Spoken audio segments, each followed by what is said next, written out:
सभी लोगों का स्वागत है एक और नई वीडियो में। आज की इस वीडियो में हम एक ऐसे मुद्दे पर बात करेंगे जो कि भारत में हमेशा से ही चर्चा का विषय बना रहता है और चुनाव के टाइम पर तो सिर्फ इसी की बात चलती है कि ईवीएम को फिर से हैक कर लिया गया। कि ईवीएम पर चुनाव आयोग की चुनौती की यह खबर है। ईवीएम को हैक करने का दावा चुनाव आयोग ने सुप्रीम कोर्ट में दाखिल जवाब में कहा है कि ईवीएम भारद्वाज जो कि आपके नेता हैं, कल उन्होंने विधानसभा में गंभीर आरोप लगाए थे। तरह से बीजेपी ने ईवीएम में गड़बड़ियां की। क्या पॉसिबिलिटीज है ईवीएम के हैक होने की? क्या ईवीएम को सच में हैक किया जा सकता है या ये हारी हुई पार्टियां अपनी हार को छुपाने के लिए इन ईवीएम का सहारा लेती है? इस वीडियो में आपको प्रूफ के साथ इस सवाल का जवाब मिल जाएगा। सबसे पहले हम एक छोटी सी यात्रा करेंगे भारत के इतिहास की। देखिए, प्राचीन कालों में जब वोटिंग मशीन जैसी कोई टेक्नोलॉजी नहीं थी तब लोग पत्थर या मिट्टी के घड़ों का इस्तेमाल करते थे अपने वोट को देने के लिए। इस तरह यह प्रोसेस काफी लंबे समय तक चलता है और इस तरीके को कई सालों तक यूज किया जाता है वोटिंग करने के लिए। इसके बाद जब बैलेट पेपर का समय आया तो लोग कागज के थ्रू अपने वोट डालने लगे, लेकिन इसमें भी कुछ कमियां थी। कई सारे लोगों का कहना था कि इस तरह के वोटिंग करने से यह काफी लंबी और समय बर्बाद करने वाली प्रोसेस है। इन सारी चीजों को देखते हुए इसके बाद आया इलेक्ट्रिक वोटिंग मशीन का दौर। ईवीएम का यूज शुरू होते ही लोगों के मन में सवाल पैदा होने लगे, जैसे कि ये काम कैसे करती है, क्या ये सुरक्षित है या नहीं, और हम कैसे भरोसा कर सकते हैं कि हमारा वोट सही जाएगा। इन सवालों के जवाब ढूंढने में काफी समय चला गया, लेकिन आज हम ये जानते हैं कि भारत में ईवीएम काम कैसे करती है और किस तरह ईवीएम ने भारत के डेमोक्रेसी को और मजबूत बनाया है। यस, ईवीएम ने देश के डेमोक्रेसी को पहले से ज्यादा मजबूत बनाया है। And the most important question कि क्या ईवीएम को हैक किया जा सकता है या नहीं। तो दोस्तों जरा टाइट होकर बैठिएगा, क्योंकि आज हम एक ऐसे विषय पर बात कर रहे हैं जो कि इस देश के हर एक नागरिक को डायरेक्टली इंपैक्ट करता है। ईवीएम वोटिंग मशीन का सफर फ्रॉम पास्ट टू प्रेजेंट।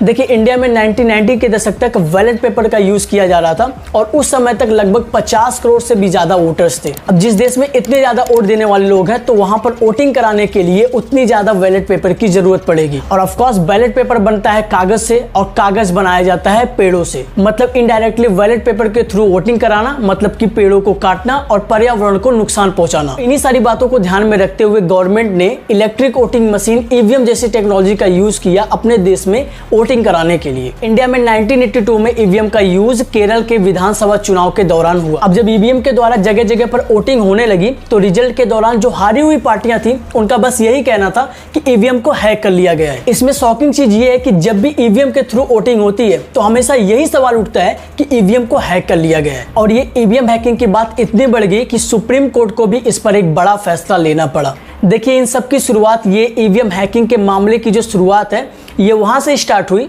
जब दिल्ली के पूर्व चीफ सेक्रेटरी उमेश सहलग्न ने आयोग को एक प्रेजेंटेशन में बताया कि ईवीएम के सिस्टम में कुछ हेराफेरी की जा रही है। ये खबर जैसे ही सामने आई बिल्कुल आग की तरह फैलने लगी। बीजेपी के स्पोक पर्सन रविशंकर प्रसाद ने press trust of India PTI से कहा कि ये पार्टियां बिना किसी ठोस सबूत के हाल ही में हुए लोकसभा चुनाव के नतीजे पर सवाल उठा रही है। अगर इस बात में जरा भी सच्चाई है, ईवीएम के सिस्टम में अगर कुछ हेराफेरी की गई है तो महाराष्ट्र, हरियाणा जैसे जितने भी स्टेट में ईवीएम के थ्रू वोटिंग होने वाले हैं वहां पर ईवीएम को बैन किया जाए और बैलेट पेपर के थ्रू वोटिंग कराई जाए। सीपीआईएम ब्यूरो के मेंबर सीताराम येचुरी ने यहाँ के जर्नलिस्ट को कहा कि ईवीएम को लेकर जो सवाल उठाए जा रहे हैं उसे इलेक्शन कमीशन को सीरियसली लेना चाहिए। और इस बात को भी ध्यान में रखना चाहिए कि जो डेवलप्ड कंट्री है वहां पर आज भी वोटिंग बैलेट पेपर पर ही होता है। कई देशों में जहां पहले ईवीएम का इस्तेमाल होता था, कुछ सर्टेन टाइम के बाद फिर से बैलेट पेपर के थ्रू वोटिंग होने लगा है। इन सारी चीजों को देखते हुए 26 जुलाई 2011 को सुप्रीम कोर्ट ऑफ इंडिया ने इलेक्शन कमीशन को एक नोटिस भेजा कि अगर ईवीएम के सिस्टम के अंदर कुछ प्रॉब्लम है तो इसे मॉडिफाई किया जाए और 2 वीक के अंदर ही हमें दोबारा रिस्पॉन्ड किया जाए। और इसी बीच गिल्डा के सीनियर एडवोकेट शेखर नफाड़े ये आर्ग्यू करते हैं कि जो वोटर वोट देने जाते हैं उनको ये पता ही नहीं चलता है कि ईवीएम में क्या दर्ज किया गया है और ईवीएम मशीन में छेड़छाड़ के इतने सारे मामले सामने आ रहे हैं। उसको देखते हुए वोटर्स के मन में ये संदेह बढ़ता जा रहा है कि ईवीएम को हैक किया गया है, हमारा वोट सही जगह पे गया है या नहीं। इसका संदेह काफी ज्यादा बढ़ता जा रहा है। फिर साल 2012 और 13 के बीच इलेक्शन कमीशन ने वोटर वेरीफाइड पेपर ट्रायल के थ्रू ईवीएम को और डेवलप किया। बाद में 2014 में इस सिस्टम को जनरल इलेक्शन में पायलट बेसिस पर आजमाया गया। इससे पहले कि मैं आपको आगे की चीज बताऊं, उससे पहले हमें एक क्लियर कर लेना चाहिए कि ईवीएम कितना सेफ है और इंटरनेशनल ओपिनियन क्या है ईवीएम को लेकर। देखिए, 13 फरवरी 2010 को चेन्नई में जनता पार्टी के अध्यक्ष, पूर्व केंद्रीय कानून और जस्टिस मिनिस्टर सुब्रमण्यम स्वामी इन सब की अध्यक्षता में ईवीएम और उसकी छेड़छाड़ को लेकर एक इंटरनेशनल कॉन्फ्रेंस बैठाएगी। इस कॉन्फ्रेंस में जर्नलिस्ट से बात करते हुए कहा गया कि कई सारे देश जहां पे पहले ईवीएम का यूज किया जाता था उस देश में अब ईवीएम को बैन कर दिया गया है। इस इंटरनेशनल कंसेंसस में ये निकला कि ईवीएम डेमोक्रेसी के लिए खतरा है और ये भरोसेमंद नहीं है। कहने के लिए यही सेम चीज तो हमारे देश की कई सारी पार्टियां भी बोल रही हैं कि ईवीएम ट्रस्टेड नहीं है, लेकिन ये सारी चीजें तो सिर्फ कहने की बात है। आज तक सिर्फ इंडिया में ही नहीं बल्कि पूरे वर्ल्ड में किसी के पास भी ईवीएम को कैसे हैक करते हैं इसका कोई प्रूफ नहीं है। ईवीएम हैक भी हो सकती है या नहीं इसका भी प्रूफ किसी के पास नहीं है।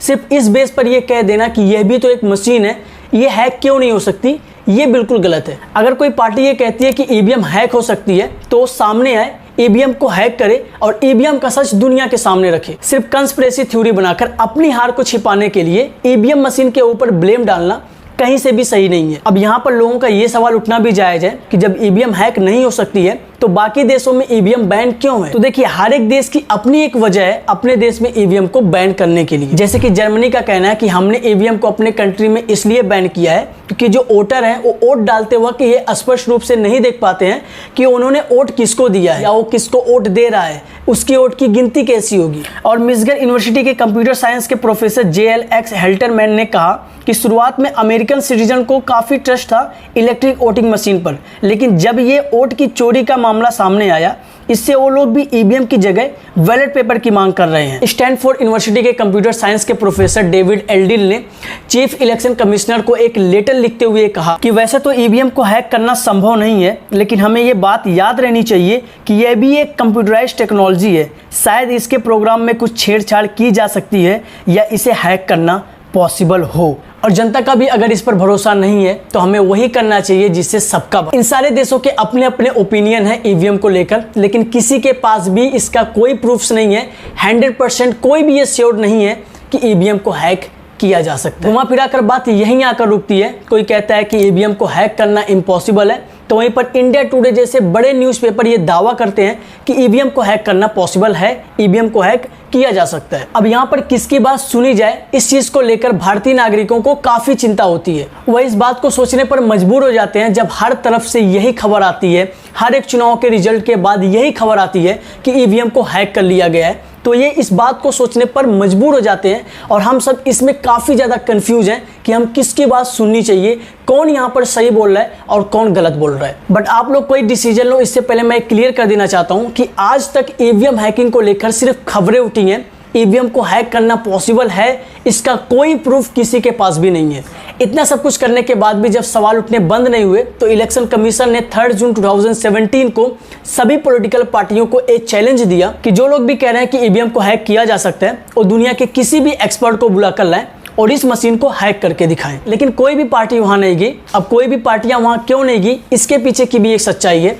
अगर कोई भी पार्टी वहां चली जाती और ईवीएम हैक नहीं कर पाती तो उसकी बहुत बदनामी होती और आगे चलकर फिर से हार मिलने पर वो ईवीएम का झूठा सहारा नहीं ले पाती। Electronic corporation of India limited जो कि हैदराबाद में है और भारत इलेक्ट्रिक्स लिमिटेड जो कि बेंगलुरु में है, इन दोनों जगह पर ईवीएम मशीन की मैन्युफैक्चरिंग की जाती है। इन दोनों जगहों से साफ कहना है कि ईवीएम मशीन को हैक नहीं किया जा सकता और ना ही इसके सिस्टम में कोई छेड़खानी की जा सकती है, क्योंकि ईवीएम के लिए प्रोग्रामिंग ECIL और BEL के थ्रू किया जाता है जो कि बहुत ही सेफ माना जाता है। यह एक स्टैंड अलोन मशीन है, इसमें किसी भी प्रकार की कोई रेडियो फ्रीक्वेंसी या ट्रांसमीटर डिवाइस नहीं लगा है। यह बैटरी पैक पर काम करती है और इसे दोबारा प्रोग्रामिंग नहीं किया जा सकता। इस मशीन में एंटी टाइमर डिटेक्ट होता है जो कि 100 मिलीसेकेंड के डिफरेंसेस को भी मेजर कर सकती है। इस मशीन को इतना सिक्योर बनाया गया है कि इसे हैक कर पाना लगभग इम्पॉसिबल है। अभी फिर से इलेक्शन आ रहे हैं और इलेक्शन के रिजल्ट आते ही फिर से वही बात शुरू हो जाएगी कि ईवीएम को हैक किया गया है और ये बात आप तक भी पहुंचेगी। कोई ना कोई आपसे जरूर बोलेगा कि इस बार भी ईवीएम को हैक किया गया है। तो आपको किसी के बातों का तब तक विश्वास नहीं करना है जब तक उसका कोई प्रूफ या लॉजिक ना हो। अदरवाइज आपको बस यही बोलना है कि जिसको भी लगता है कि ईवीएम हैक हो सकता है वो इलेक्शन कमीशन के पास जाए,